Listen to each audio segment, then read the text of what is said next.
Good afternoon. Class live हो गई है। आप लोगों का मैसेज आना शुरू हो गया है। गुड आफ्टरनून और सेशन में बहुत बहुत स्वागत। 28 अप्रैल है। सेशन नंबर 13 है। बायोडाइवर्सिटी पार्ट 2 है। जब तक कि मेरा वीडियो आप लोगों को मिल रहा है तब तक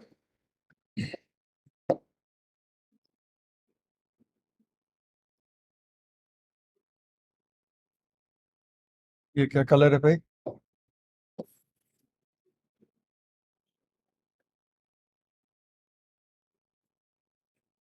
28 अप्रैल 2023 फ्राइडे, सेशन 13। और आज हम लोग बात कर रहे हैं बायोडाइवर्सिटी पार्ट 2। अभी इसमें बड़े सारे पार्ट हैं, तो ये नहीं सोचेगा कि पार्ट 2 हो गया और खत्म हो गई क्लास। पहले बताइए ऑडियो मेरी कैसी आ रही है? Good afternoon, good afternoon, good afternoon. आप लोग भी एकदम इंग्लिश में ही ग्रीट करते हैं मुझे, अच्छा है। ऑडियो अच्छी है मेरी या कुछ किया जाए ऑडियो का? बढ़ाना है, कम करना है, जो भी।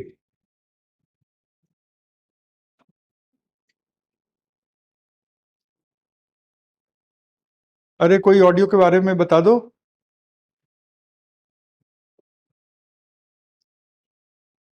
Audio audio audio.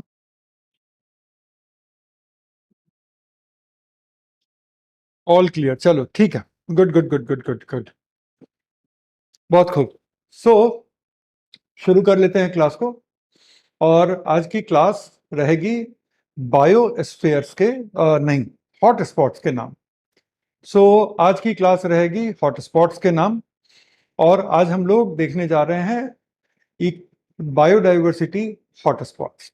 आज ज़्यादा काम हमें बोर्ड पे करना है, और बोर्ड पे ये सारा काम जब हो जाएगा हमारा, तो हम इसको सेव करके और आप लोगों के साथ शेयर कर लेंगे।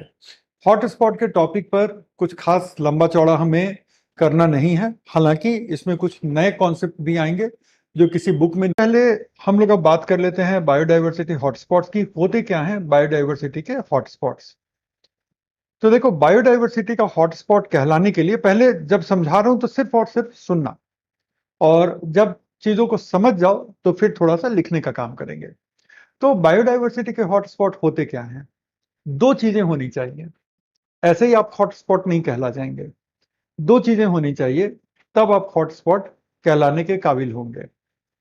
पहली बात कि आपके पास बायोडाइवर्सिटी की समृद्धता होनी चाहिए, मतलब आपके पास जबरदस्त विविधता होनी चाहिए। खूब सारी प्रजातियां होनी चाहिए।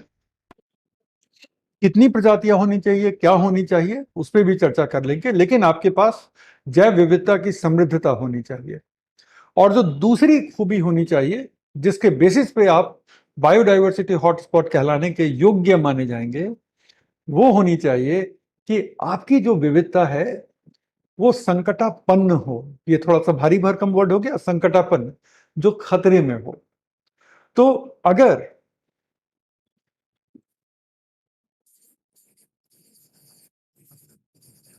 समृद्ध जैव विविधता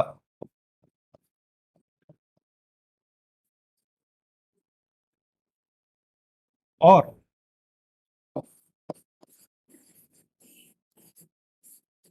गंभीर रूप से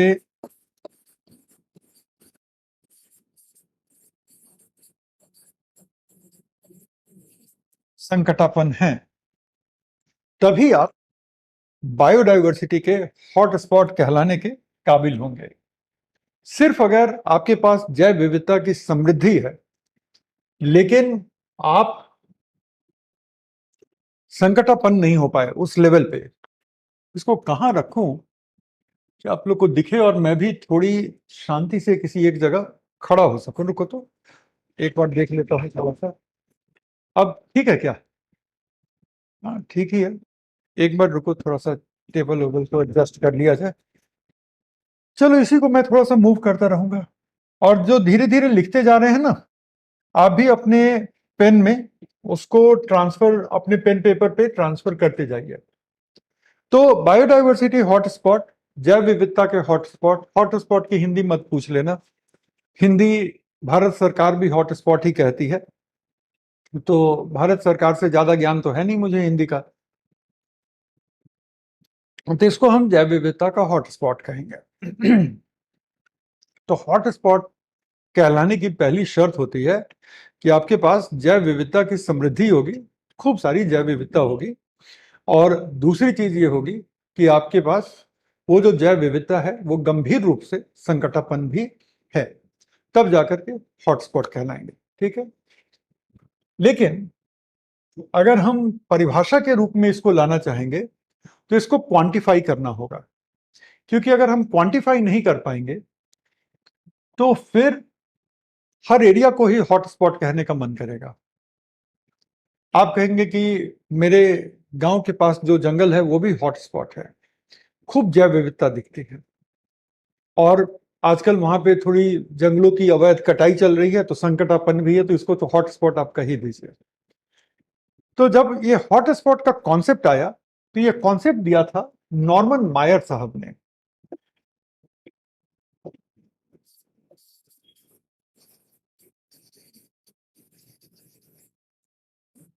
नाम याद रखिएगा।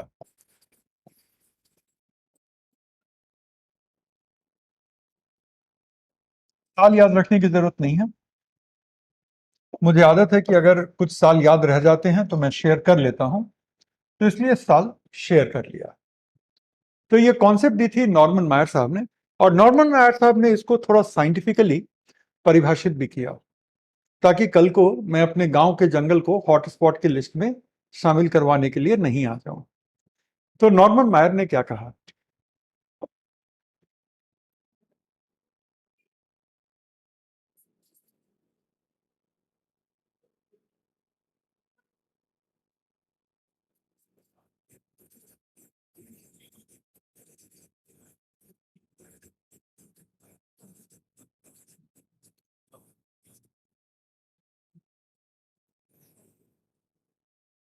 मायर्स की हॉटस्पॉट की परिभाषा के दो पहलू हैं।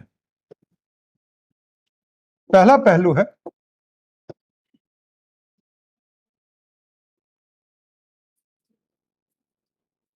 कम से कम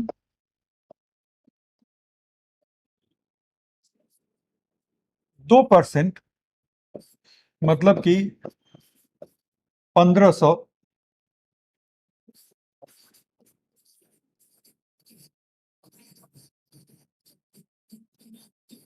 प्रजातियां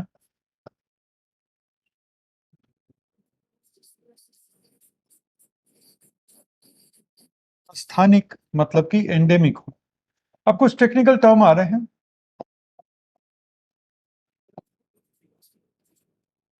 ठीक है, और ये भी कहा कि ये जो पादप प्रजातियां होंगी ये होंगी सिर्फ और सिर्फ वैस्कुलर प्लांट्स की।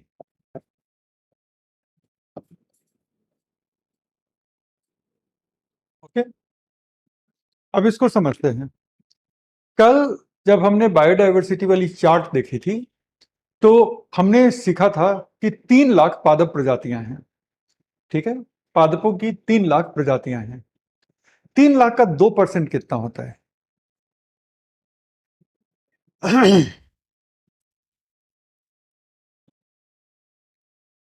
ठीक है, 3 लाख का पहले आप निकालिए। नहीं, ये तो कम हो गया, कम से कम 0.2%। हाँ, अब ठीक है।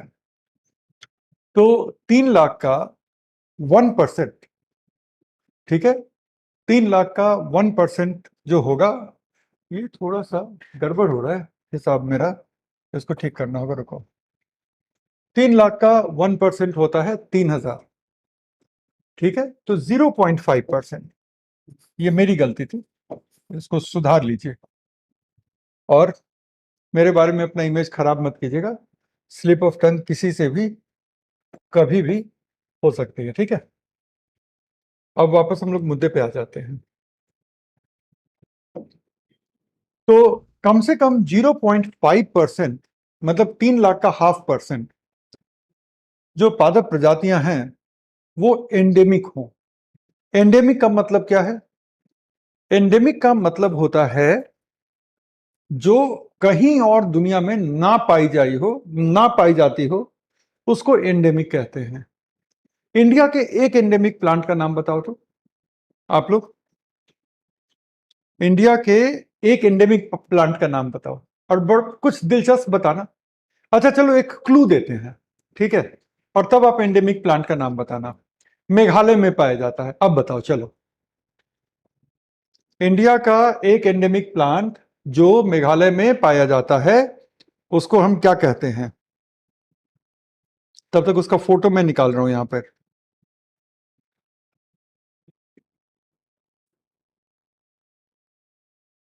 नहीं नहीं नहीं नहीं नहीं, सारे लोग गलत कर रहे हैं, और एकदम धड़ल्ले से गलत कर रहे हैं। ऐसे कैसे होगा?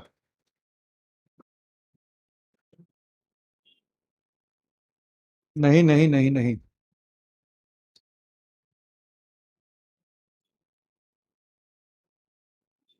अच्छा मुझे ना एक सेकंड का वक्त दो।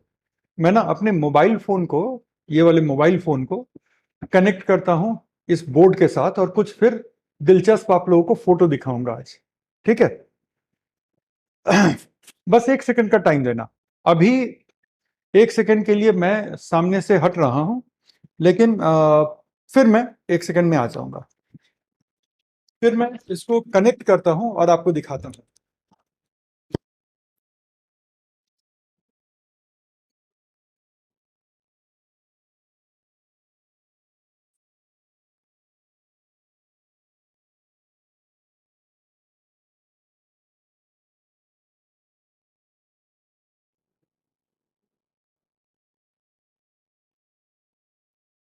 अच्छा इसके पहले कि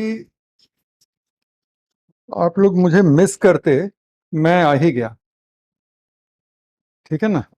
चल रुको, कनेक्ट करता हूं, फिर आप लोगों को ये शो करूंगा। चल,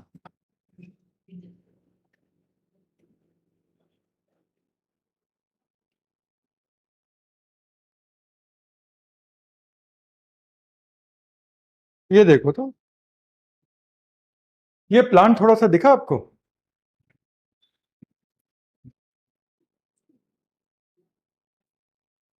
इसको हम कहते हैं पिचर प्लांट।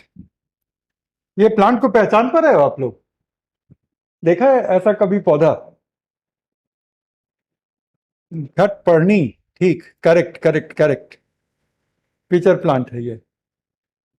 और ये देखो, एक ढक्कन जैसा बना हुआ है ना?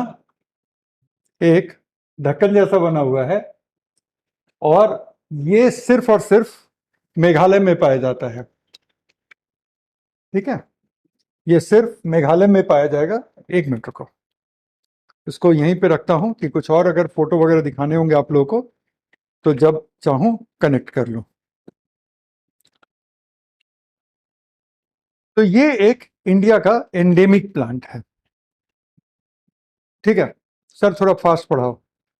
चलो पढ़ाता हूं, फिर आना मत मेरे पास कहते हुए कि सर समझ में नहीं आई, ठीक है? वैसे ऐसा करूंगा नहीं।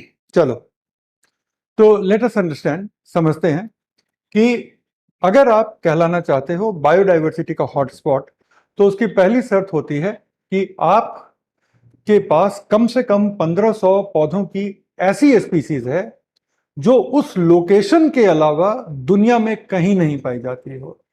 उसको हम कहते हैं एंडेमिक प्लांट। एनिमल भी एंडेमिक हो सकते हैं, ठीक है?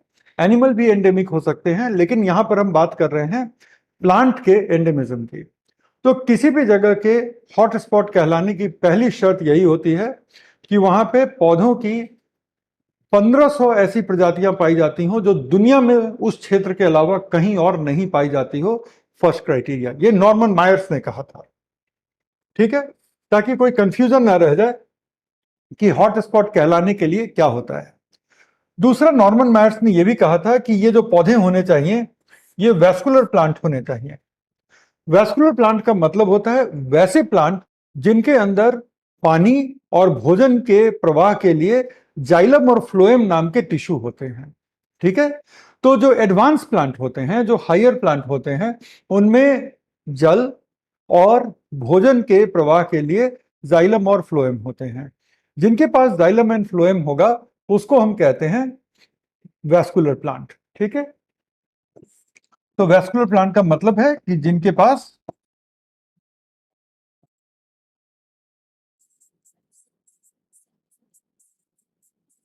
जाइलम एंड फ्लोएम है। ठीक है, तो ये तो पहली बात हो गई। और इस पहली वाली बात से जो एक चीज साबित होती है वो होती है जैव विविधता की समृद्धि। अब इसमें तो कोई डाउट ही नहीं है कि जैव विविधता से ये क्षेत्र समृद्ध है। ठीक है, तभी तो 1500 पादप प्रजातियां स्थानिक हैं, और इनके अलावा और भी कितनी पादप प्रजातियां हैं उनकी गिनती ही नहीं है, लेकिन कम से कम 1500 पादप प्रजातियां तो स्थानिक हैं ही। और अब उसके बाद दूसरा जो शर्त उन्होंने रखा था, दूसरा शर्त उन्होंने रखा था कि कम से कम 70% वनस्पति क्षेत्र का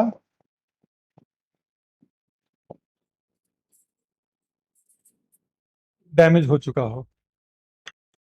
तो इससे आपको पता चलता है कि ये क्षेत्र अब संकटग्रस्त है। समय के साथ साथ इस एरिया का 70% भाग, 70% वनस्पतिक क्षेत्र जो है वो नष्ट हो चुका है। अब बस 30% बचा हुआ है। तो इसको हम कहते हैं बायोडाइवर्सिटी हॉटस्पॉट। तो सामान्यतः क्या होता है कि जो बायोडाइवर्सिटी हॉटस्पॉट होते हैं वो काफी बड़े एरिया में होते हैं, क्योंकि ये मामूली बात नहीं है कि कम से कम 1500 स्पीसीज उसी जगह के एंडेमिक हों, और साथ ही साथ उस जगह में कम से कम 70% वेजिटेशनल एरिया का डैमेज हो गया हो। लेकिन अगर कहीं भी ये चीज होती है तो वो जगह कहलाएगी बायोडाइवर्सिटी की हॉटस्पॉट। ये जो दो मापदंड दिए गए हैं, ये जो दो क्राइटेरिया दी गई है, वो नॉर्मन मायर्स के द्वारा ही दी गई क्राइटेरिया है। इसी क्राइटेरिया को फॉलो करते हुए एक अमेरिकी एजेंसी है जिसका नाम है कंजर्वेशन इंटरनेशनल। तो कंजर्वेशन इंटरनेशनल अंतरराष्ट्रीय स्तर पर सर्वे करती है और हॉटस्पॉट का लिस्ट और हॉटस्पॉट का मैप बनाती है। हॉटस्पॉट का लिस्ट और मैप बनाने का काम करती है कंजर्वेशन इंटरनेशनल।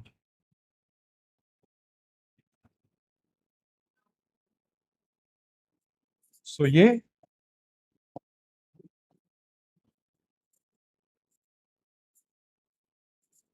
सूची बनाएगी और हॉटस्पॉट का मैपिंग करती है। और इतना ही नहीं, इस एजेंसी के बारे में 3 बातें जानने की है। पहला कि अमेरिकी एजेंसी है,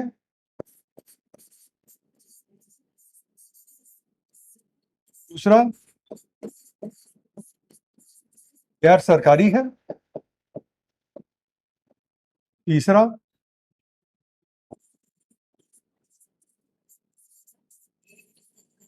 पूरे विश्व में इसका नेटवर्क है। मतलब इससे जुड़ी हुई जो एजेंसियां वगैरह हैं, तो उन एजेंसियों का नेटवर्क है। तो यहाँ पे कंफ्यूज होने की जरूरत नहीं है कि क्या ये सरकारी एजेंसी है। बिल्कुल नहीं, ये गैर सरकारी है। क्या ये संयुक्त राष्ट्र संघ के तत्वावधान में आने वाली एजेंसी है? बिल्कुल नहीं, संयुक्त राष्ट्र संघ के तत्वावधान में भी ये एजेंसी नहीं आती। और क्या सिर्फ अमेरिका से बैठ करके काम करती है? बिल्कुल नहीं, पूरी दुनिया में इसका नेटवर्क है। दुनिया के सरकारों के साथ इसके कई सारे साझा कार्यक्रम चलते हैं। भारत सरकार के साथ भी कंजर्वेशन इंटरनेशनल का बहुत सारा साझा कार्यक्रम चल रहा है, और इनके माध्यम से बहुत सारे इकोसिस्टम की मैपिंग हो रही है, बहुत सारे इकोसिस्टम का काम हो रहा है।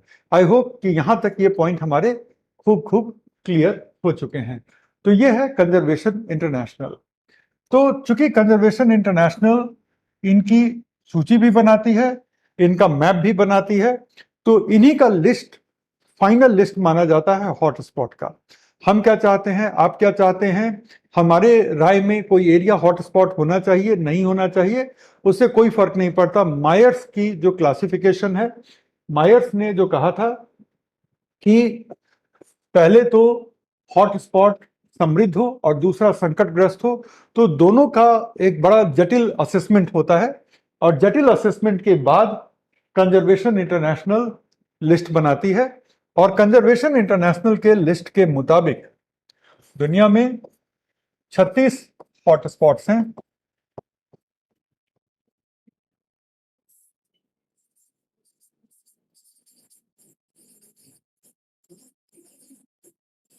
अधिकांश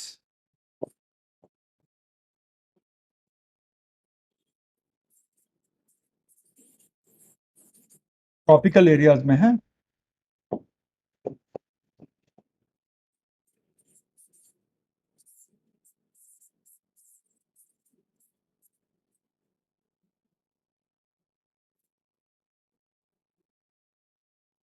विश्व के भूभाग का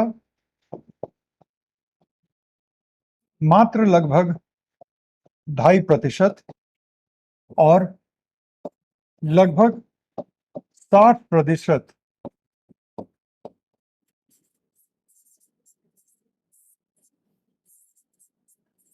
प्रजातियों को ये संरक्षण प्रदान करता है। और इसमें 50% जो है वो स्थानिक पादप प्रजातियां हैं। फैक्ट आ रहा है लेकिन लिखते जाइएगा, बिना फैक्ट के कोई आंसर में कोई दम नहीं रह जाता है। अगर फैक्ट ना हो तो आंसर कहानी लगती है, तो ये सब फैक्ट आपके पास जरूरी होना चाहिए। और लगभग 43% पक्षी, सरीसृप, उभयचर तथा स्तनधारी स्थानिक प्रजातियों को भी ये संरक्षण देता है और उनका संपोषण करता है। महज 36 हॉटस्पॉट हैं, और इन 36 हॉटस्पॉट्स में से इन 36 हॉटस्पॉट्स में से 4 भारत के क्षेत्र में भी आते हैं।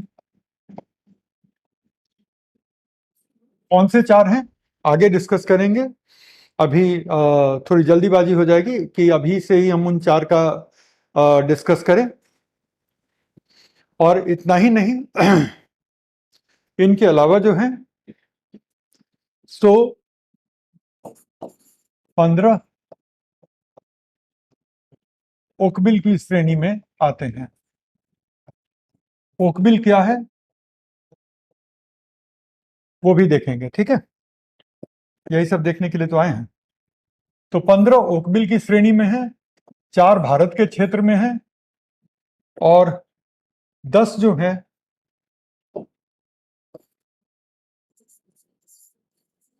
जिनको कहा जाता है अति समृद्ध तथा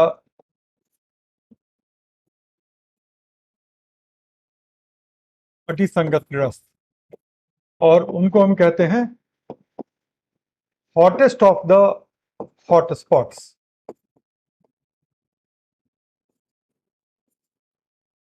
और उसमें भारत का वेस्टर्न घाट्स भी आता है। लिख लो फिर समझाता हूं। और इसके पहले कि आप बोलो कि सर पहले समझाइए फिर लिखवाइए, तो अभी तक समझा ही रहा था, लेकिन जब तक लिखोगे नहीं तब तक तो एग्जाम में पहुंचते ही ये सारी चीजें इवेपोरेट हो जाएंगी और एग्जाम में कुछ भी आप लिख नहीं पाओगे। तो फैक्ट और कॉन्सेप्ट दोनों साथ साथ चलते रहेंगे, ठीक है।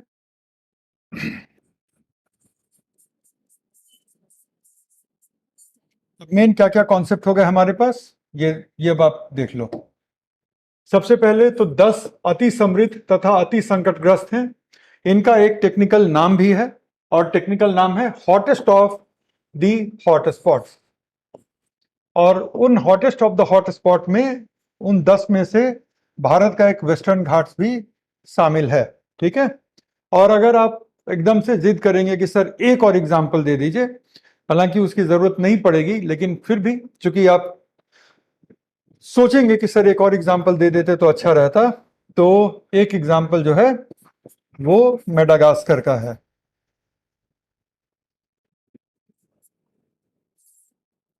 ये क्या लिख रहा हूं मैं,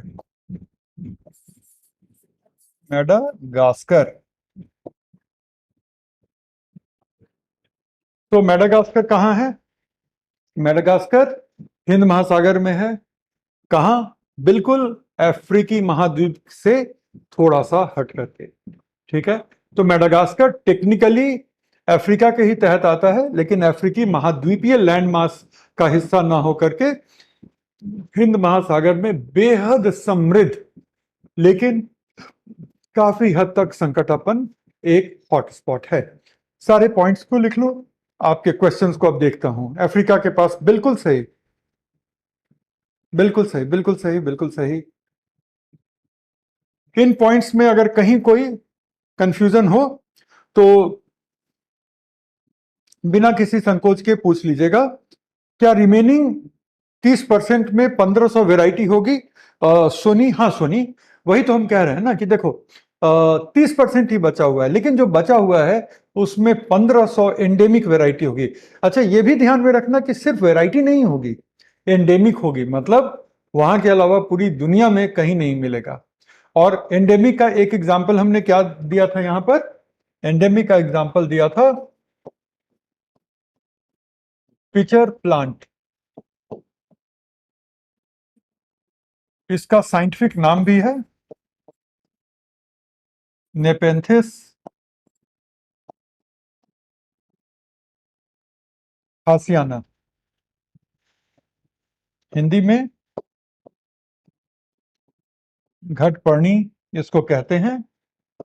तो घड़े के आकार का लीफ मॉडिफाई होकर के यूं घड़े के आकार की आकृति बनाती है, और उसका एक ढक्कन सा होता है ऐसे। और फिर क्या होता है कि कोई मासूम सा इंसेक्ट, एक इंसेक्ट है, ठीक है,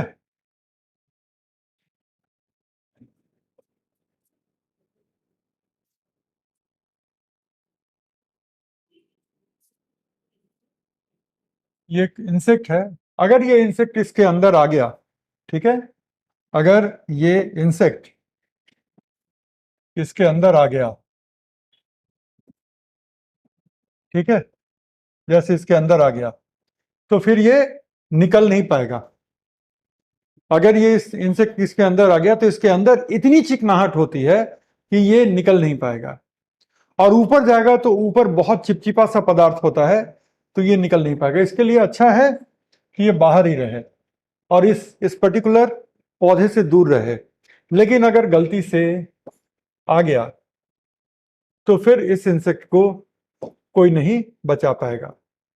उसके बाद ये यहां से निकल नहीं पाएगा, धीरे धीरे ये इंसेक्ट यहां पे मर जाएगा। और इंसेक्ट के डेड बॉडी को डाइजेस्ट करने के लिए इसके पास एंजाइम होते हैं, और उस एंजाइम से ये पौधा अपना पोषण ग्रहण कर लेगा। तो ये जो पौधा है एक तरह से इंसेक्ट को खाता है, और इंसेक्ट को फंसाने के सारे इंतजाम कर रखे हैं। ये इंडिया का एंडेमिक है। सिर्फ इंडिया का ही एंडेमिक नहीं है, बल्कि खासी हिल्स जो उत्तर पूर्वी भारत में है, सिर्फ खासी हिल में ही ये पाया जाता है। और भी बहुत सारे पौधे हैं जो कहीं और नहीं पाया जाता है, उसका भी एग्जाम्पल हम बाद में देख लेंगे। लेकिन एंडेमिक का मतलब यही होता है कि जो आपको छोड़ करके, आपके क्षेत्र को छोड़ करके, वो क्षेत्र एक पूरा देश हो सकता है, वो क्षेत्र एक इकोसिस्टम का एरिया हो सकता है, वो क्षेत्र एक राज्य हो सकता है। तो जैसे मिसाल के तौर पे जो एशियाटिक लायन है, एशियाटिक लायन गुजरात के गिर फॉरेस्ट एरिया के अलावा दुनिया में कहीं भी वन्य क्षेत्र में नहीं पाया जाता। ये चिड़ियाघरों में पाया जा सकता है, ठीक है, इंडिया किसी को दे दे तो पाया जा सकता है, लेकिन वन क्षेत्र में नहीं पाया जाएगा। वन क्षेत्र में एशियाटिक लायन सिर्फ और सिर्फ गुजरात के गिर प्रोटेक्टेड फॉरेस्ट एरिया में पाया जाता है। उसके बाहर अफ्रीका में अफ्रीकन लायन होते हैं, एशियाटिक लायन नहीं होते हैं। ठीक है, तो ये एंडेमिक का कॉन्सेप्ट है। ऐसा कौन सा पौधा है जिसमें जाइलम और फ्लोएम नहीं पाया जाता? ऐसा ऐसे बहुत सारे पौधे हैं जिसमें जाइलम और फ्लोएम नहीं पाए जाते हैं। चूंकि तुमने पूछा है तो मैं थोड़ा सा बता दूं।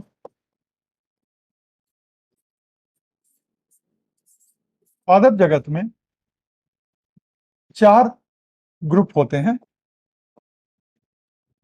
ब्रायोफाइटा,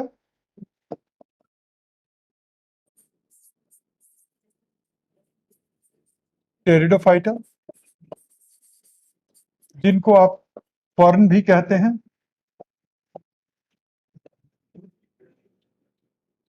इनको आप मॉस कहते हैं,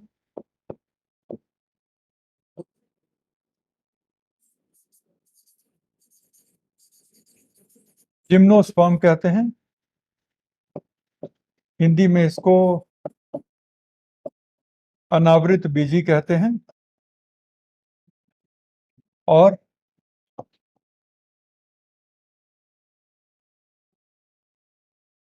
एंजियोस्पर्म कहते हैं, जिसको आप हिंदी में आवृत बीजी कहते हैं, या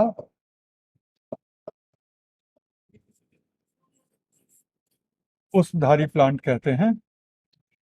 ये जो है ब्रायोफाइटा, इसके पास जाइलम तथा फ्लोएम नहीं होता।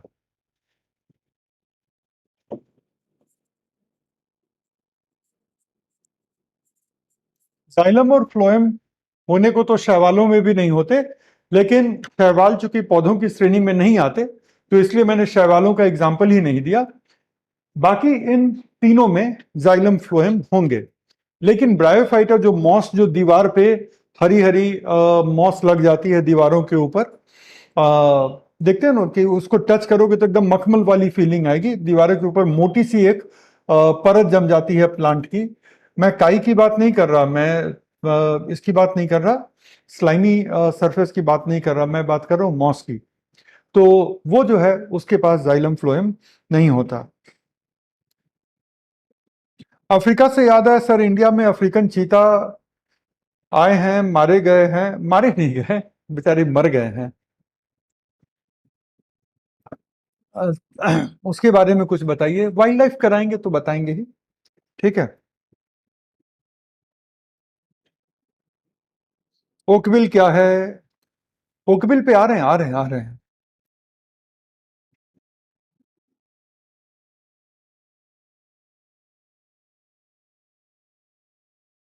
चलो, फंगस होता है क्या? देखो, फंगस कवक की श्रेणियों में आते हैं और वो पौधों की श्रेणी में नहीं आते।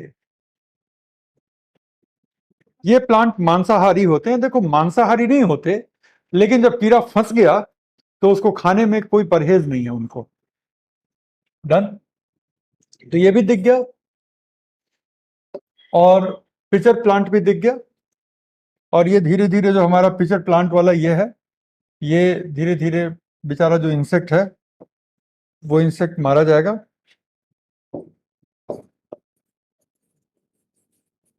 और अब ये पौधा इस सब मैटर को खा जाएगा। ठीक है, चल। तो ये वाले स्लाइड को एक बार देख लो। ये आपके पास भी जाएगा। 36 हॉटस्पॉट है भारत के क्षेत्र में भी। 4 हॉटस्पॉट आते हैं, 15 ओकविल की श्रेणी में आते हैं। ओकविल क्या है उसकी चर्चा अभी करने जा रहे हैं। ठीक है, और ये जो हॉटस्पॉट हैं ये विश्व के कुल भूभाग का मात्र 2.5% ही है, लेकिन पूरी दुनिया के 60% प्रजातियों को संरक्षण प्रदान करते हैं। और उसमें 60% में 50% स्थानिक पादप प्रजातियां हैं जो अपनी जगह को छोड़ के कहीं और नहीं पाई जाएंगी। और 43%, 43% बर्ड, रेप्टाइल, एम्फीबियन और मैमल भी जो स्थानिक होते हैं वो भी इसी क्षेत्र में पाए जाएंगे। फिर हमने 10 अति समृद्ध तथा अति संकटग्रस्त क्षेत्रों की भी बात की।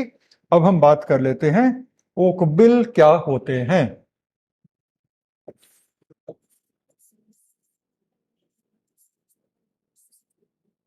ओक बिल्स, ओल्ड,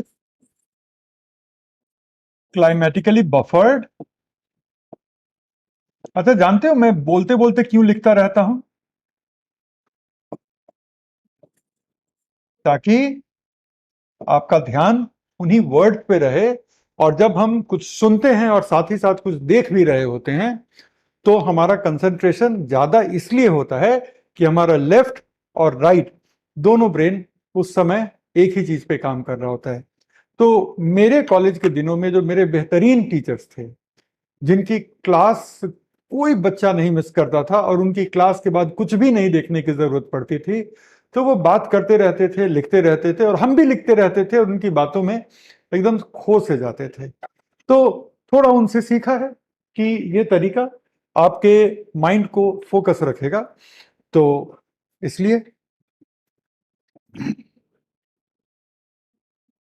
फिर पिचर प्लांट में क्या प्रकाश संश्लेषण होता है? बिल्कुल होता है, लेकिन इंसेक्ट खा करके पिचर प्लांट को नाइट्रोजन की आवश्यकताओं की पूर्ति होती है। बहुत खूबसूरत क्वेश्चन था, थोड़ा सा इसके बारे में बात कर ली जाए।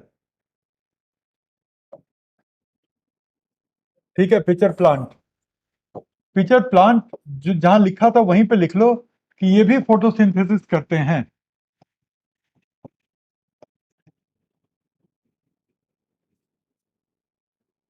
लेकिन नाइट्रोजन की आवश्यकता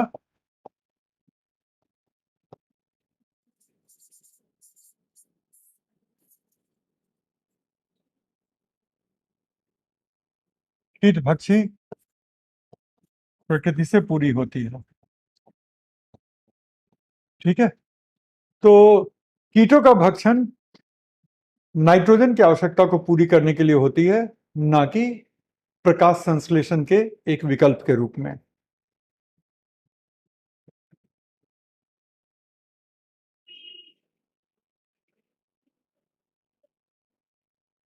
प्रीति, तुमने इतना अच्छा सवाल पूछा जिसका जवाब कोई नहीं दे पाएगा।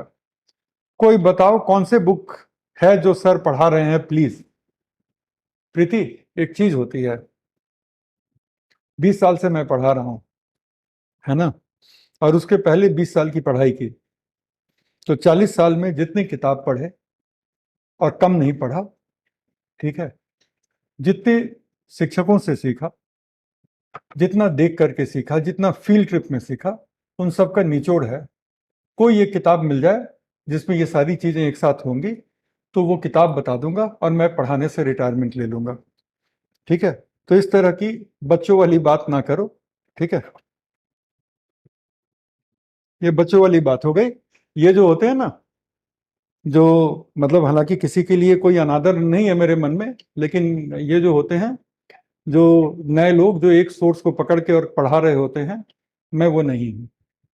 जब एग्जाम हॉल में जाओगे तो पता चलेगा। चलो,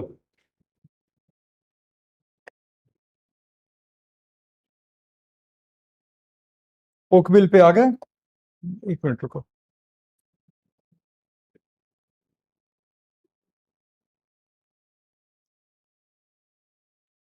ओल्ड, क्लाइमेटिकली बफर्ड,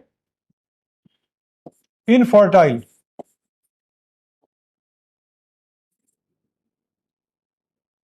लैंडस्केप्स।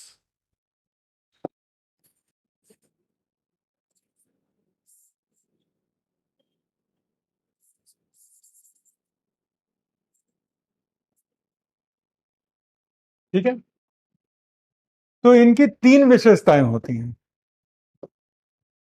सबसे पहले,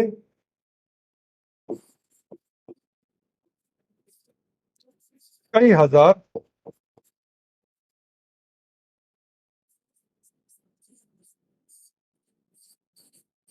वर्षों से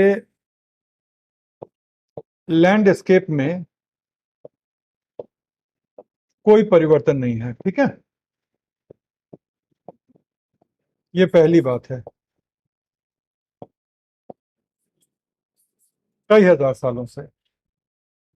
ठीक है, और ये कई हजार साल कई बार कुछ 1 लाख साल भी होते हैं।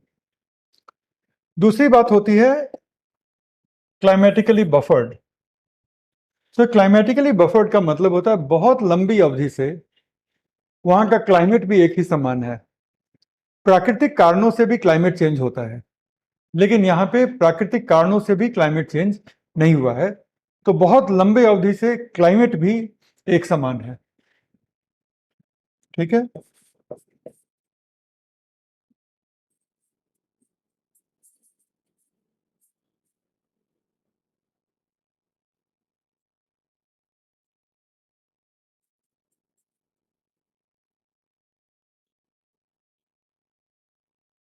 और इनफर्टाइल का मतलब होता है कि यहाँ पे जो मिट्टी है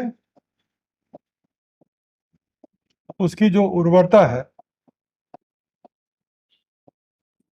वो काफी कम होती है। अब सोचो कैसा जगह है जहां पे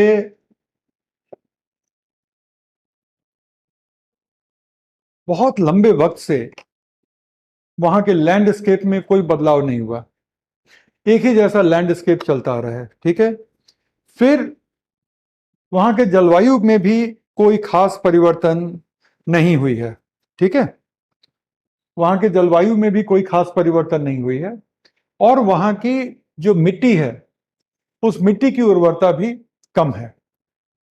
उसकी वजह से क्या होता है कि यहाँ पे बिल्कुल कुछ खास तरह के पौधे ही पाए जाते हैं जो ऐसी जगहों पर अपना निवास बना सकते हैं।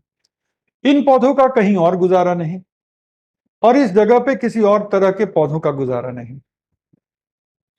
तो ओकविल में इतनी ज्यादा संख्या में स्थानिक ओकविल में इतनी ज्यादा संख्या में स्थानिक प्रजातियां पाई जाती हैं कि उसकी कोई मिसाल नहीं मिलती। क्यों? क्योंकि इस तरह की परिस्थितियों में कुछ विशेष प्रकार के ही पादप सरवाइव कर सकते हैं, वो रह सकते हैं। और इन पादपों का किसी और क्षेत्र में सर्वाइवल उतना ही कठिन है। और इस वजह से ओकविल में प्रजाति स्थानिकता बहुत उच्च स्तर पे पाई जाती है। ओकविल इस नजरिए से इंपॉर्टेंट है, और दुनिया के 36 हॉटस्पॉट में से 15 ओकविल हैं। तो इन कारणों से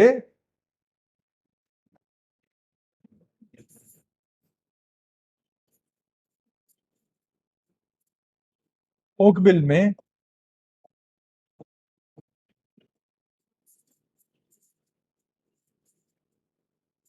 कुछ विशेष प्रकार के ही पौधे या कुछ विशेष प्रकार की ही पादप प्रजातियां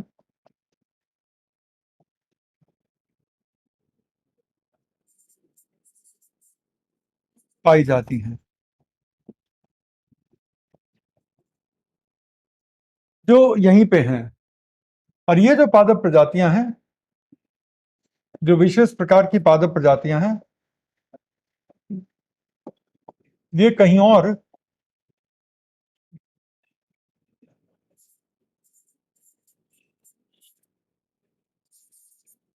इनका गुजारा नहीं होगा,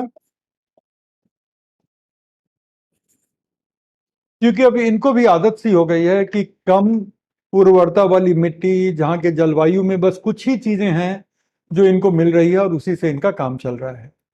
और दुनिया में 15 हॉटस्पॉट ओकविल हैं। फिर से इस चीज को लिख देता हूं, 15 हॉटस्पॉट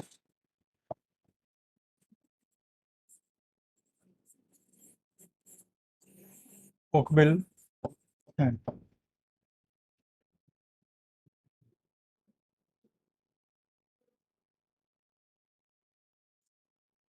अंकित, ये 100 करोड़ प्रजातियां कहाँ से ले आए? किसी ग्रंथ में पढ़ा है क्या?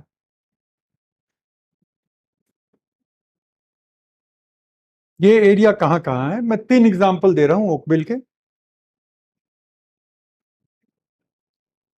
चिंता मत करो। और अभी एंडेमिक एनिमल के साथ एंडेमिक प्लांट के साथ एंडेमिक एनिमल की भी बात होगी, और एक आधा और भी बात होगी, अभी बात होने वाली है। ठीक है।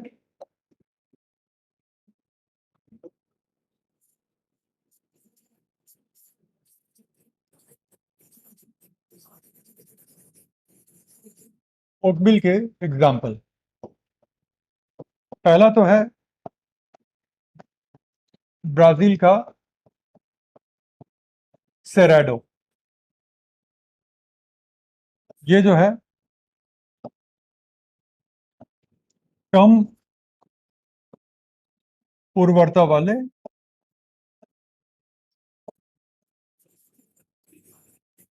मृदा पर ग्रासलैंड। ये ग्रासलैंड सवाना टाइप की ग्रासलैंड होगी। ये ग्रासलैंड क्या होगी? ये सवाना टाइप की ग्रासलैंड होगी।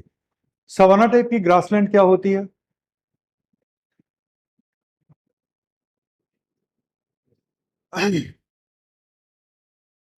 फिर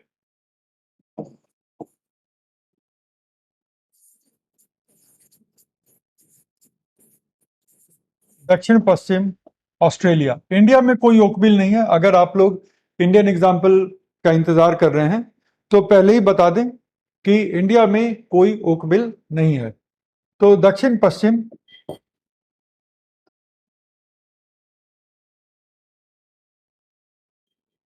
ऑस्ट्रेलिया।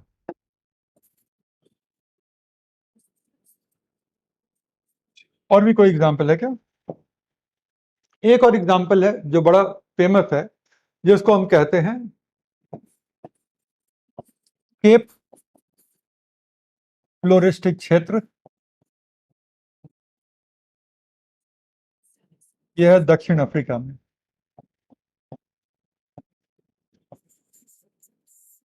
और इन तीनों जगहों की यही खूबी है कि ओल्ड हैं, मिट्टी इनकी इनफर्टाइल है, और यहाँ की क्लाइमेट पता नहीं कब से एक जैसी बनी हुई है। सो सवाना जो होता है एक तरह का ग्रासलैंड होता है जहां के छोटे घास होते हैं। सवाना के घास छोटे होते हैं, लेकिन सवाना में छोटे छोटे ट्रीज भी होते हैं, जैसे एकेसिया वगैरह का ट्री भी सवाना में होता है। अगर मैं आपको सवाना दिखा सका तो दिखाने की कोशिश करता हूं।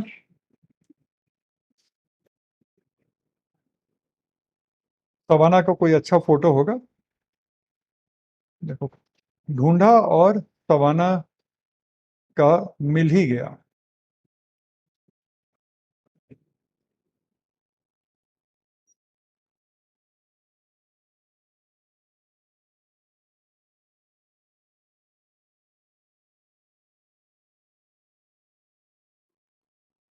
ये देखो सवाना। अभी ये सवाना का ग्रासलैंड ड्राई दिख रहा है, लेकिन ऐसा नहीं है कि पूरे साल ड्राई ही चलेगा ये, है ना। सवाना अभी ड्राई दिख रहा है, लेकिन पूरे साल ड्राई रहेगा ये जरूरी नहीं है। अब सवाना आप देख पा रहे हो, तो ये जो छोटे छोटे ट्रीज हैं ना सवाना में, ये एकेसिया और एकेसिया जैसे ही कुछ ट्री होते हैं, और ये छोटे छोटे ग्रास होते हैं। तो सवाना ये वाला ग्रासलैंड है।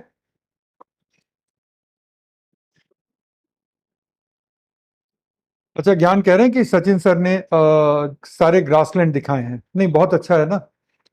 मैंने सवाना रिवाइज करा दिया आप लोगों का। देखे हैं सर, तो बढ़िया है। तो चलो, सचिन सर ने भी दिखाया, मैंने भी दिखा दिया। सवाना की कहानी यहां होती है खत्म।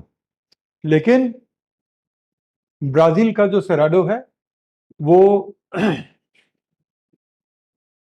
जो है एक तरह का ओकबिल है।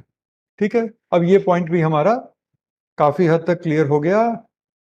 देख लूं कोई मैसेज वगैरह तो नहीं है ऐसा जो मेरा इंतजार कर रहा है। सारे सब्जेक्ट एक दूसरे से लिंक है काफी हद तक, काफी हद तक। गुड। चल, तो ओकविल के एग्जाम्पल वगैरह अब हो गए। अब हम लोग थोड़ा सा आगे, बेसिक कॉन्सेप्ट एक है इससे रिलेटेड, उसकी हम बात कर लेते हैं। पहली बेसिक कॉन्सेप्ट यह है कि सभी हॉटस्पॉट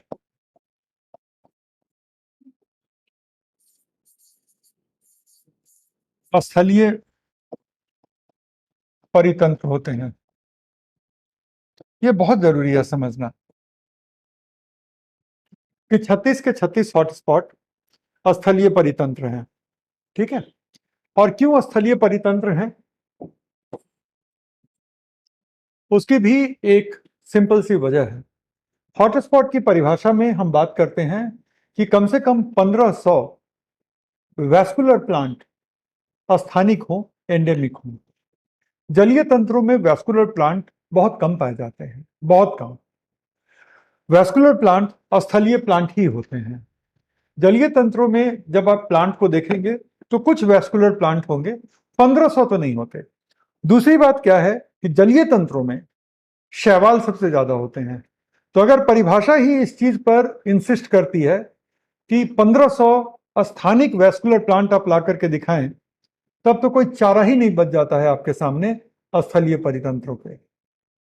ठीक है, तो ये एक सबसे बड़ी बात है। तो सभी के सभी हॉटस्पॉट स्थलीय परितंत्र हैं, और इसका कारण यह है कि वैस्कुलर प्लांट्स की सर्वाधिक विविधता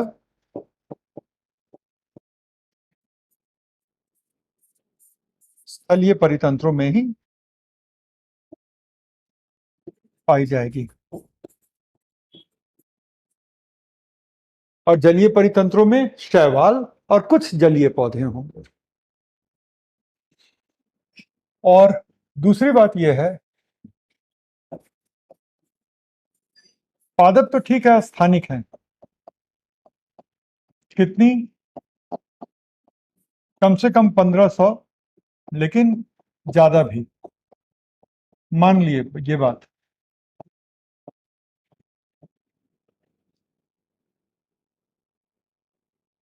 स्थानिक एनिमल्स के बारे में क्या? क्या हॉटस्पॉट में स्थानिक जंतु भी पाए जाते हैं? बिल्कुल पाए जाते हैं। एग्जाम्पल दूं, एक होता है रेड पांडा। ठीक है, एक होता है रेड पांडा, जो सिर्फ और सिर्फ आप देखेंगे कि उत्तर पूर्वी भारत में पाया जाता है। रेड पांडा स्थानिक है, और वो इंडो बर्मा हॉटस्पॉट में पाया जाता है। इंडो बर्मा हॉटस्पॉट है, और वहां पर वो पाया जाएगा। तो दोनों ही चीजें साबित हो गई। एक तो कि स्थानिक है, और दूसरा ये कि ये जो है एक एनिमल है जो एक हॉटस्पॉट में पाया जाता है। तो क्या हॉटस्पॉट में स्थानिक एनिमल पाए जाते हैं? आंसर है बिल्कुल पाए जाते हैं, बिल्कुल ही पाए जाते हैं। लेकिन लेकिन लेकिन स्थानिक एनिमल को परिभाषा में हम मापदंड नहीं बनाते। पाए जाते हैं, लेकिन जब हम हॉटस्पॉट को परिभाषित करते हैं तो उसका मापदंड जो बनता है, वो मापदंड सिर्फ और सिर्फ स्थानिक पौधे बनते हैं। ये पार्ट क्लियर है? तो स्थानिक जंतु पाए जाते हैं, लेकिन परिभाषा के मापदंड नहीं है। चलो, यहां तक कोई भी क्वेश्चन है तो आप पूछ लो, मैं एक बार देख लूं, मुझे पता था।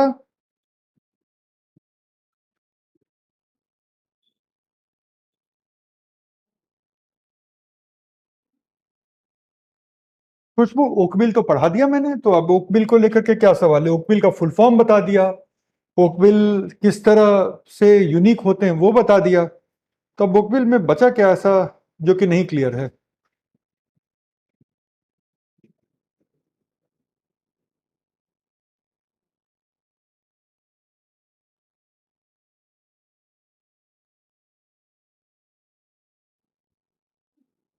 अब आ जाते हैं इंडिया के हॉटस्पॉट पर।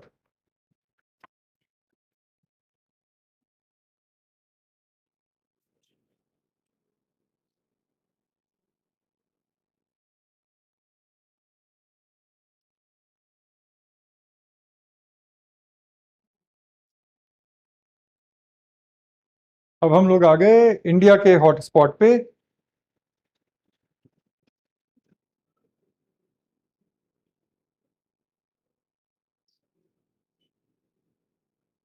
तब तक देख लूं कुछ क्वेश्चन वगैरह हैं क्या। पंकज कैसी बात कर रहे हो? ओकबिल जो है मैंने बता दिया। क्या हॉटस्पॉट वाला एनिमल कहीं और पाया जा सकता है, प्लीज बताएं। पूजा देखो, हॉटस्पॉट में कई सारे प्लांट भी ऐसे होते हैं जो हॉटस्पॉट के बाहर अन्यत्र पाए जाते हैं, लेकिन कम से कम 1500 ऐसे प्लांट होंगे जो उस हॉटस्पॉट के बाहर कहीं नहीं पाए जाएंगे। उसके अलावा खूब सारे प्लांट होते हैं, उसके अलावा खूब सारे प्लांट होते हैं जो अन्यत्र पाए जा सकते हैं, कहीं कोई दो राय है ही नहीं इसमें, जो अन्यत्र भी पाए जा सकते हैं। लेकिन जो एक खास बात है, वो खास बात यही है कि ये जो हमारे प्लांट हैं, ये 1500 कम से कम ऐसे प्लांट भी होंगे जो कहीं और नहीं पाए जाएंगे। अब एनिमल की बात कर लेते हैं। क्या हॉटस्पॉट के एनिमल कहीं और पाए जाएंगे? हॉटस्पॉट के एनिमल कहीं और पाए जा सकते हैं, लेकिन अगर हम कहते हैं कि ये इसी हॉटस्पॉट का एंडेमिक है, तो पक्के तौर पर कहीं और नहीं पाए जाएंगे। I hope it is clear to you. OCBIL का अर्थ क्या हुआ? अरे, अब कितनी बार बताऊं। ओकविल का मतलब होता है old climatically buffered infertile landscape. लिख दिया, एग्जाम्पल दे दिया, सबका महत्व समझा दिया, और अभी भी वहीं लगे हुए हो, ध्यान से सुनते भी हो।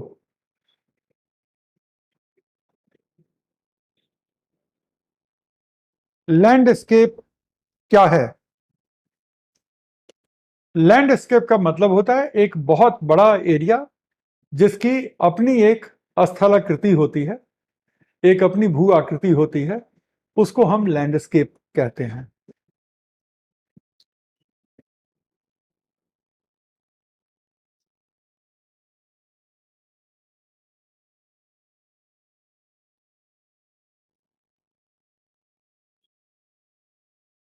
चल, अब हम आ गए हैं इंडिया के हॉटस्पॉट पे। ठीक है, यहां पर हम इंडिया के हॉटस्पॉट्स देख रहे हैं।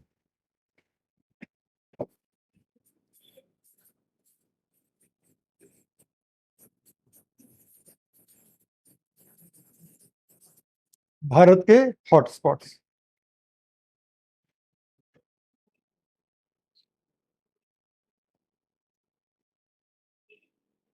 अब ये पार्ट आप लोगों का थोड़ा सा ज्यादा क्लियर होगा कि सारे मैप को एक तरफ कर दिया मैंने।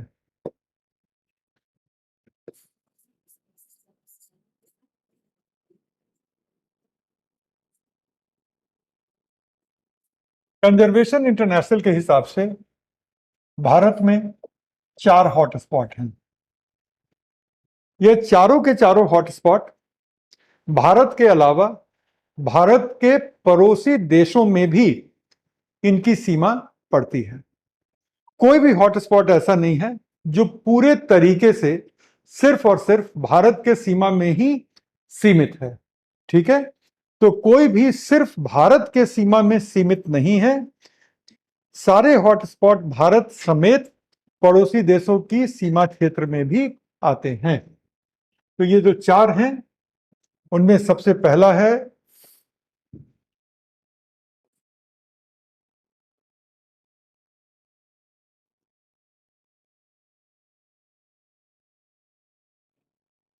में सबसे पहला है हिमालय का हॉटस्पॉट।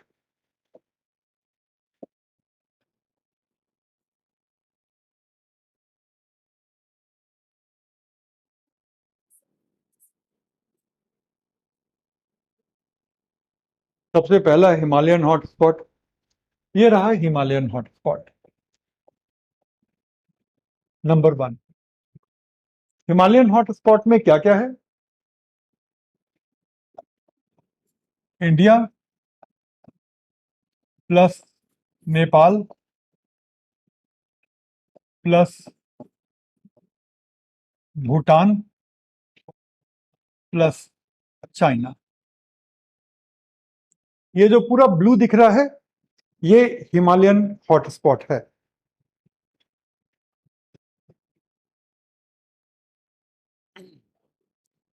दूसरा, ये वाला हॉटस्पॉट देखो, ये वाला बहुत छोटा हिस्सा भारत में है, लेकिन पूर्वी एशिया में खूब दूर तक फैला हुआ है। और ये चीन का ये वाला जो हिस्सा है ना, ये वाला, ये दक्षिणी चीन का हिस्सा है। ठीक है। इंडिया तो यहीं पे, यूं, यहाँ पे भारत की सीमा समाप्त हो जा रही है, ठीक है ना। तो यहाँ पे म्यांमार है, ठीक है, फिर वियतनाम है, लाओस है, कंबोडिया है ना, ये सब हैं, थाईलैंड तक चला जाता है। और साथ ही साथ चाइना के दक्षिणी हिस्से का भी हिस्सा आता है, तो उसको हम कहते हैं इंडो बर्मीज हॉटस्पॉट। तो दूसरा जो हॉटस्पॉट है, इसको हम कहते हैं इंडो बर्मा हॉटस्पॉट।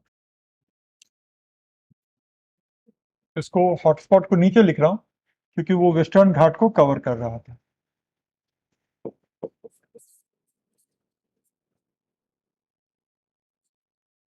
तीसरा क्या है, तो ये हो गया हमारा इंडो बर्मा।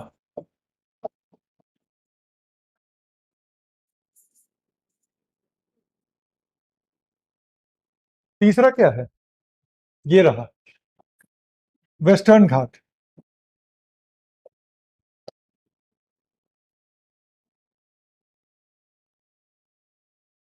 तीसरा है आपका वेस्टर्न घाट।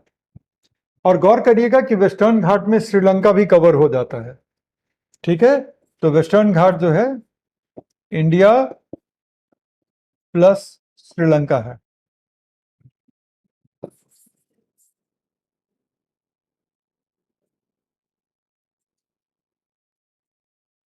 और चौथा जो है उसको हम कहते हैं सुंडा लैंड।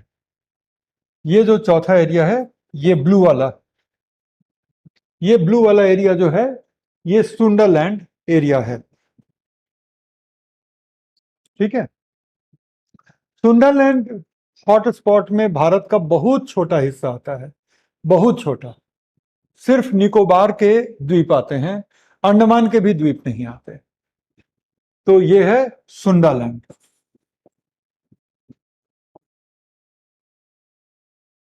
हॉटस्पॉट।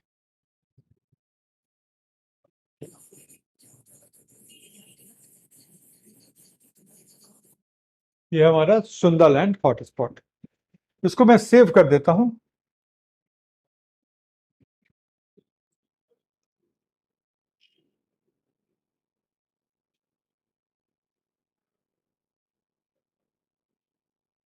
ये देखो, ये सेव हो गया है आपका।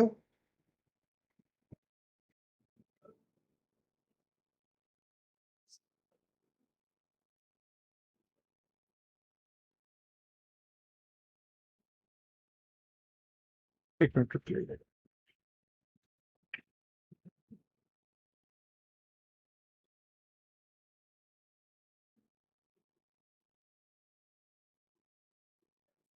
देख लूं कि सेव हुआ है कि नहीं, नहीं तो बाद में हम ही लोगों का नुकसान है ना। ये देखो, ये पूरा का पूरा इमेज सेव हो चुका है। तो ये आप लोगों के साथ शेयर हो जाएगा, तो इट विल बी नाइस। चलो,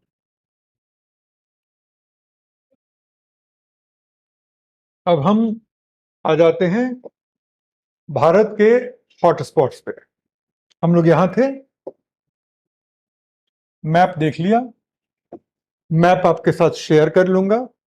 और अब हम आ गए भारत के हॉटस्पॉट्स पे।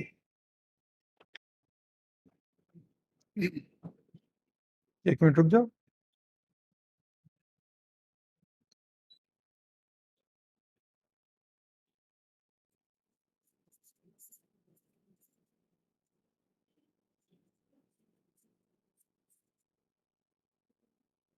चारों हॉटस्पॉट हो गए। अब सबसे पहले हम लोग शुरू करते हैं हिमालयन हॉटस्पॉट से।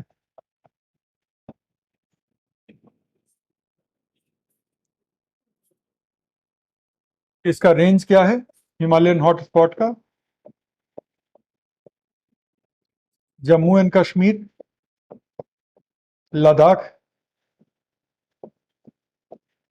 हिमाचल प्रदेश, उत्तराखंड। यूके का मतलब इंग्लैंड नहीं होगा, है ना। यूके मतलब उत्तराखंड। फिर सिक्किम,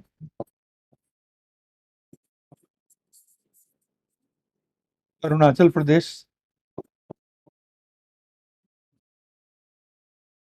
तो ये सब जो है हिमालयन हॉटस्पॉट में है, और ये सब भारत के राज्य हैं जो इस हॉटस्पॉट के अंदर आते हैं।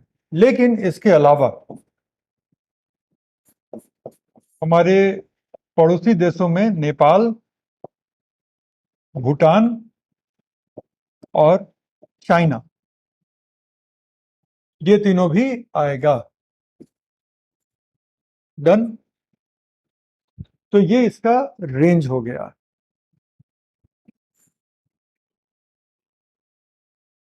अब दूसरा है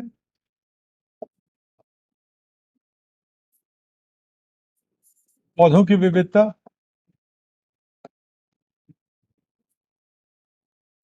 लगभग 15,000 प्रजातियां पौधों की यहां पाई जाएंगी आपको, और जिसमें लगभग 3200 प्रजातियां एंडेमिक हैं। इसका मतलब है कि इस एरिया के अलावा ये स्पीसीज कहीं और पाई नहीं जाएगी। अब जैसे एक एग्जांपल लें तो ब्लू पॉपी है, ठीक है। तो ब्लू पॉपी इस एरिया को छोड़ करके और कहीं नहीं मिलेगा। कई सारे और भी प्लांट हैं, जैसे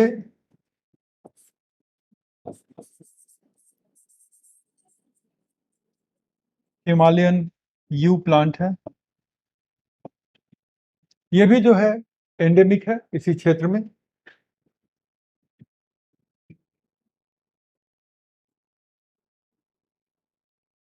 फिर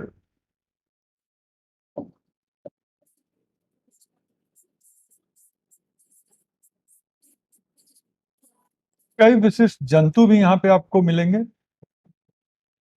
स्नो लेपर्ड यहाँ पे मिलेगा, रेड पांडा यहाँ पे मिलेगा,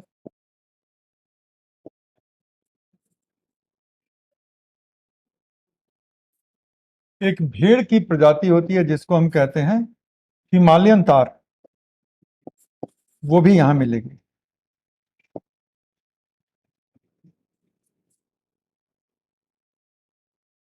ये है यहाँ के बारे में। और इसके अलावा रोडोडेंड्रॉन, देवदार, चीड़ पाइन, ये सब तो मिलेंगे ही यहाँ पे, उसमें कहीं कोई शक नहीं है।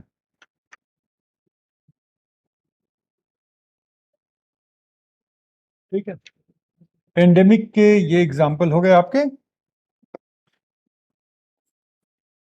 इनके अलावा जो नॉन एंडेमिक हैं लेकिन इसी एरिया में पाए जाएंगे, उसमें देवदार है, चीड़ पाइन है, ओक है। ओक से पता है कॉर्क बनता है, बोतल के ऊपर जो कॉर्क लगती है वो ओक से बनती है, ओक के छाल से। फिर रोडोडेंड्रॉन है। तो ये ऐसे हैं जो एंडेमिक नहीं है लेकिन इस एरिया के खास हैं। हिमालयन तार क्या है? एक तरह का भेड़ है, भेड़। रोडोडेंड्रॉन क्या है? रोडोडेंड्रॉन एक तरह की वुडी प्लांट है।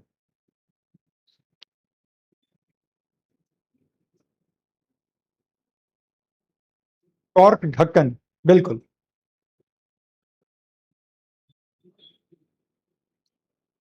शालिनी पूछ रही है प्लांट एनिमल को मिला के 1500 होना चाहिए। नहीं, ज्यादा हो सकते हैं लेकिन 1500 एंडेमिक प्लांट होने चाहिए। बार बार यही बात रिपीट करूंगा कि 1500 एंडेमिक होने ही होने चाहिए। सचिन सर पढ़ाए हैं तो ठीक है,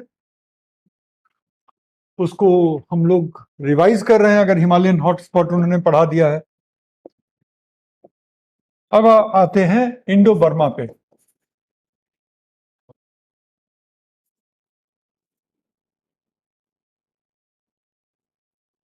इस एरिया से काफी बच के रहने की जरूरत है, इंडो बर्मा से। बहुत दिलचस्प बातें हैं इंडो बर्मा को लेकर के, लेकिन सबसे पहले इसके एरिया की बात कर लेते हैं हम लोग।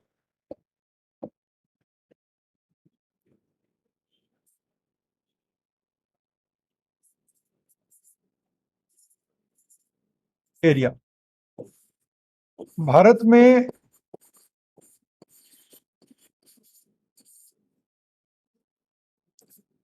नागालैंड,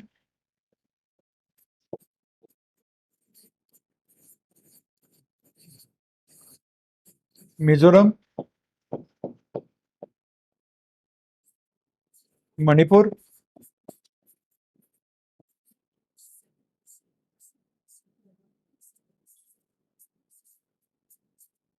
दक्षिण असम,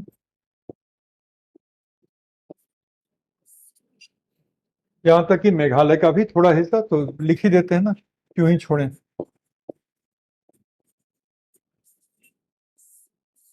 मेघालय का कुछ भाग, बाकी में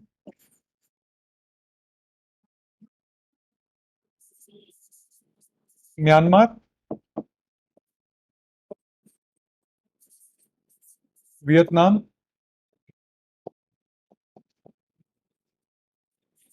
लाओस,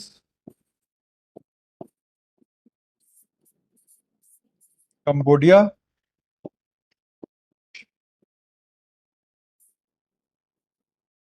थाईलैंड, ये हमारे पड़ोसी देश हैं जहां पे है। यहाँ पे लगभग 3,000 पौधों की प्रजातियां हैं जो एकदम एंडेमिक हैं, जो दुनिया में कहीं नहीं मिलेगी। लेकिन ये एरिया जाना जाता है सरीसृपों की विविधता की वजह से। तो इस एरिया में थोड़ा सोच समझ के ही आप कदम रखेंगे, क्योंकि दुनिया में सांपों की इससे ज्यादा विविधता कहीं नहीं पाई जाती है। दुनिया में सांपों की विविधता इससे ज्यादा कहीं और नहीं पाई जाती।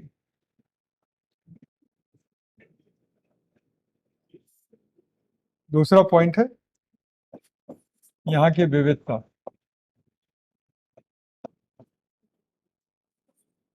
3,000 प्लस एंडेमिक स्पीसीज हैं, ठीक है। 3,000 प्लस इस जगह पे एंडेमिक स्पीसीज हैं।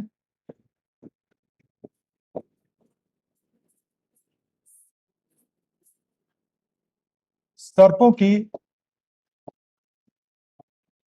प्रचुरतम विविधता। एक बात बोलूंगा तो आप लोग विश्वास करने में थोड़ा सा संकोच करेंगे। यहाँ पे इतने ज्यादा तरह के सांप पाए जाते हैं कि लोगों को सांप से डर ही लगना बंद हो गया है। यहाँ पे लोग जम के सांप को खाते हैं, यकीन करोगे। दुनिया में इंडो बर्मीज हॉटस्पॉट से ज्यादा ना तो सांप कहीं खाए जाते हैं और ना कीटों को कहीं खाया जाता है, कीट भक्षिता। ठीक है, तो यहाँ पे इस एरिया में बहुत बड़ी संख्या में सांप खाए जाते हैं, उतनी ही बड़ी संख्या में कीड़ों को खाया जाता है, जिसका एक इंग्लिश वर्ड है एंटोमोफेजी। एंटोमोफेजी का मतलब कीटों को खाना।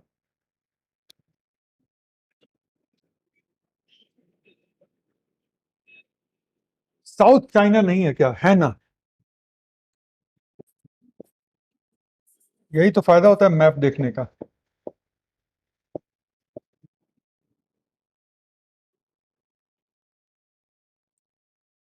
अब नैना कुमारी के सांप का अचार बना करके, अब भाई रेसिपी नहीं पता, आपको पता है तो आप उन लोगों को खबर कर दीजिए, रेसिपी नहीं पता। नागालैंड में यह कहा जाता है कि कोई भी वो चीज जो चल रही होती है वो खाई जा सकती है, ठीक है। कोई भी वो चीज जो चल रही होती है वो खाई जा सकती है, नागालैंड में ये कहा जाता है। यहां पे एक ऑर्किड ट्री होती है जो दुनिया में कहीं और नहीं पाई जाती। एक ऑर्किड ट्री है, उसका वैज्ञानिक नाम क्या है? एम हर्स्टिया। चलो, एम हर्स्टिया।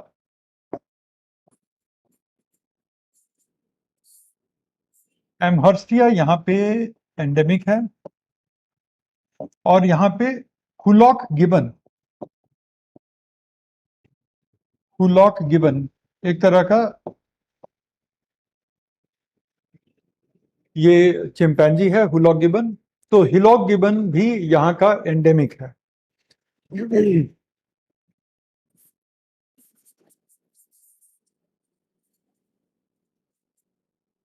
ठीक है, तो ये हो गई इंडो बर्मा।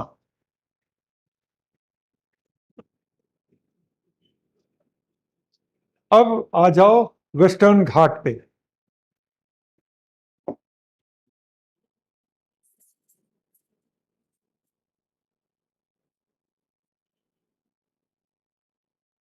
वेस्टर्न घाट विश्व के 10 हॉटेस्ट हॉटस्पॉट्स में से एक है।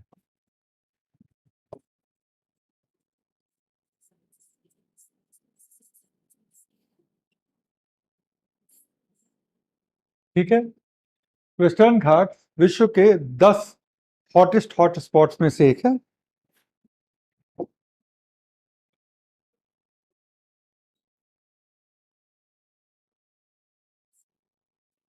क्षेत्र, ज्यादा क्षेत्र भारत में पड़ेगा। भारत में लगभग 1,64,000 स्क्वायर किलोमीटर का क्षेत्र है वेस्टर्न घाट का। जो राज्य हैं वो हैं महाराष्ट्र,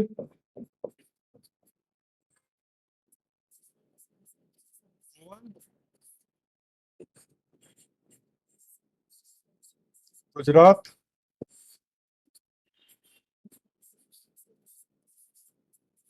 तमिलनाडु,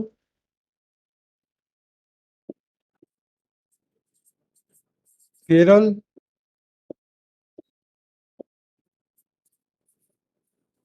कर्नाटक। ये 6 राज्य हैं भारत के जो वेस्टर्न घाट के कुछ न कुछ हिस्से को अपनी सीमा के अंदर समाहित करते हैं। केरल लिख तो दिया। उसके बाद आता है श्रीलंका।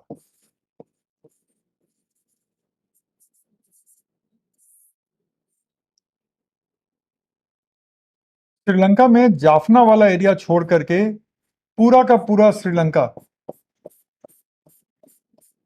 ठीक है, ये जाफना का इलाका है।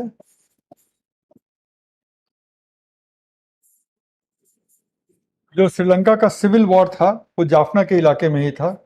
लेकिन जाफना के इलाके को छोड़ दो तो पूरा का पूरा श्रीलंका वेस्टर्न घाट्स हॉटस्पॉट के तहत आता है।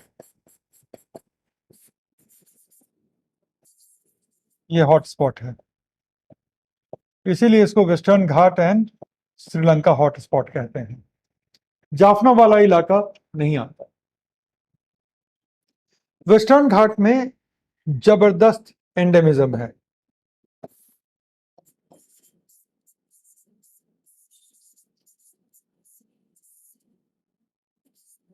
लगभग 4,000 प्लस एंडेमिक प्लांट्स हैं यहाँ पे।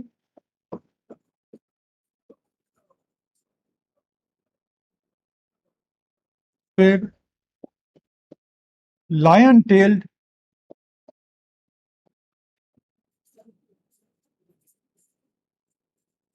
मकाक है। लायन टेक मकाक एक तरह का लंगूर होता है जिसकी पूंछ थोड़ी शेर की तरह होती है। तो लायन टेल मकाक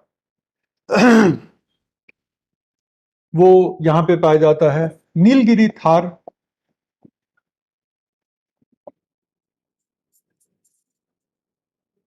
ठीक है। तो नीलगिरी ताहर जो है वो भी यहीं पे पाया जाएगा। ठीक है, नीलगिरी ताहर वो सिर्फ और सिर्फ यहां पे पाया जाएगा और कहीं और नहीं पाया जाएगा। ये भी जंगली भेड़ की एक स्पीसीज है। और यहां पे पक्षी, उभयचर मतलब एम्फीबियन तथा कीटों की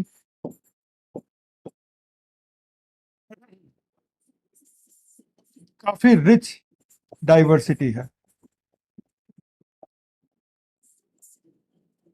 ठीक है, तो यहाँ पे पक्षी, उभयचरों की, कीटों की बहुत प्रचुर विविधता है वेस्टर्न घाट्स में। लेकिन वेस्टर्न घाट में पावर प्लांट, वेस्टर्न घाट में माइनिंग, वेस्टर्न घाट में प्लांटेशन, इस सब वजह से वेस्टर्न घाट को बहुत ज्यादा संकट भी है।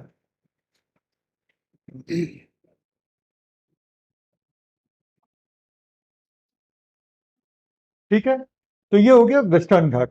वेस्टर्न घाट के संरक्षण पे अगली क्लास में हम लोग थोड़ी लंबी बात करेंगे, जहां पे हम लोग बात करेंगे माधव गाडगिल कमेटी की, और जहां पर हम लोग बात करेंगे कस्तूरी रंगन कमेटी की भी।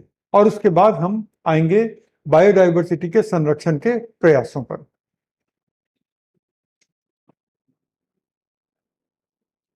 अरे बायोम पढ़ा देंगे, ऐसी क्या बात है। हम एक बार सचिन सर से बात कर लेते हैं कि उन्होंने कितना पढ़ाया है, कहाँ तक पढ़ाया है, उसके आगे बायोम करा देंगे, ऐसी क्या बात है। एक तो है कि सचिन सर मेरे बहुत अच्छे मित्र हैं, बहुत ही अच्छे, तो उनके साथ चीज़ों को कोऑर्डिनेट करना मेरे लिए बहुत सरल है।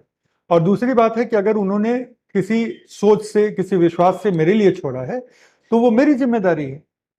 ठीक है, उन्होंने अधिकार के साथ ही तो छोड़ा है। एंडेमिक, शायद आप लेट से आए हैं आरिफ।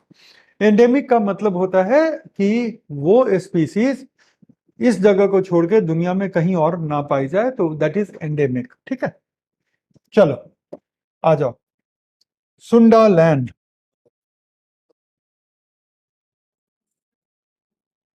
सुंडा लैंड, सुंडा लैंड का जो क्षेत्र है, भारत के क्षेत्र में सिर्फ निकोबार के द्वीप आते हैं।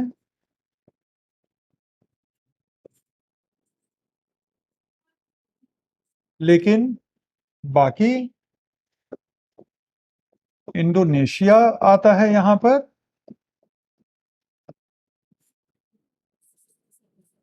मलेशिया का ठीक ठाक हिस्सा इसके अंदर आ जाता है, और साथ ही साथ आता है ब्रुनई।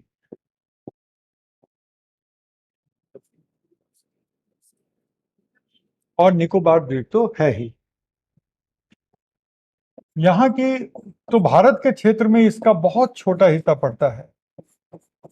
इसकी विशिष्टताएं क्या हैं? सबसे पहली तो क्या है कि टॉल ट्रीज, खूब ऊंचे वृक्षों की भरमार है यहाँ पे। सो टॉल ट्रीज के सघन वर्षावन यहाँ पर पाए जाएंगे। टॉल ट्रीज के बहुत सघन वर्षावन यहाँ पर पाए जाएंगे। फिर क्या है कि यहाँ पे सरीसृप, सांप, कछुए, घड़ियाल, फिर यहाँ पे उभयचर,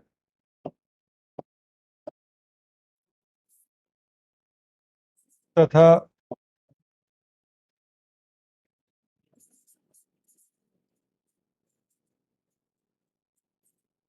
कई प्रकार के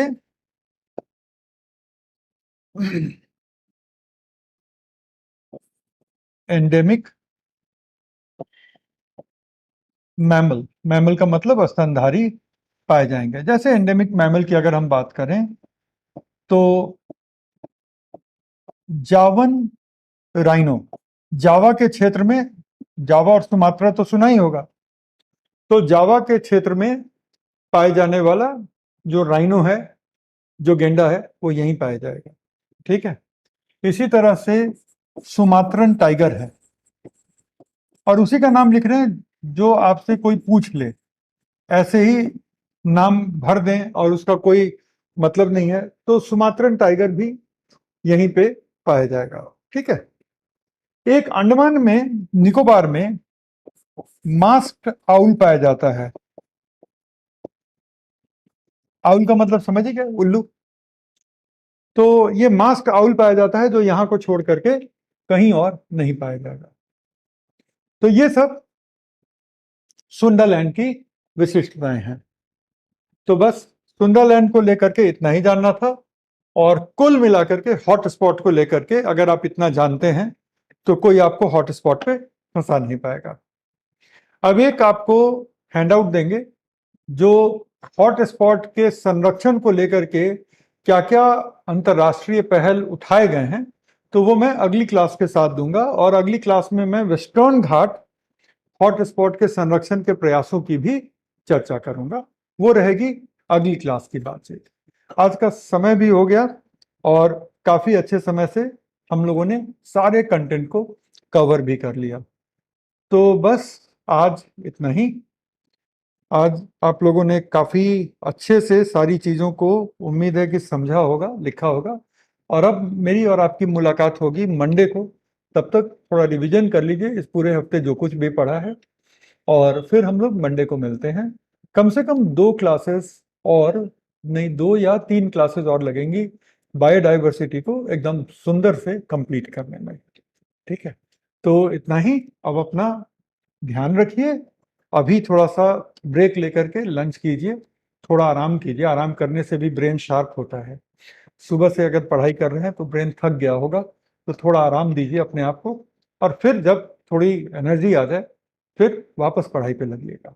गुड बाय, गुड लाइफ।